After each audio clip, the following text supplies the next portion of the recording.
байгаль орчин, аялал жуулчлалын яам үзүүлж байна.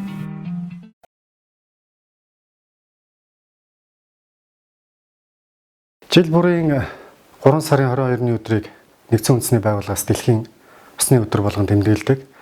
За энэ усны өдөр болгон тэмдэглэж байгаатай холбоотойгоор улс орон бүрийн онцлог, соёл, за газар нутгийн байршилтанд нийцсэн, за хүн болгоны санаа зовдөг, за эдийн засгийн хувьд ч тэр нийгмийн хувьд ч тэр бизнесүүдийн хувьд ч тэр анхаарлаа хандуулаасаа гэж уриалга гаргадаг. Энэ жилийн дэлхийн усны өдрийн уриалга бол усны үндэс нь үнэлэмж гэдэг уриалгыг гаргасан байгаа. Ер нь бол 92 оноос хойш бол усны асуудлыг улс төрчдийн бизнесүүдийн ширээн дээр гаргаж тавихын тулд янз бүрийн сэдэв уриалгын дор явуулдаг байсан.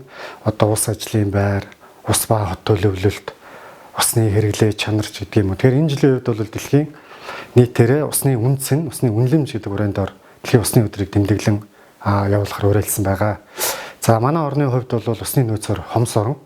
Яагаад хомс орон бэ гэхээр зэрэг бид бол одоо байгаа хэмжээ маань газар нутгатайгаа харьцуулахад тэр за хүн ам, үйлдвэрлэл, хөдөө аж ахуй, уул уурхай гэд энэ эрчимжиж байгаа үйлдвэр үйлчлэгийн салбаруудтай харьцуулахад бол манай усны нөөц бол хомстой орж байгаа.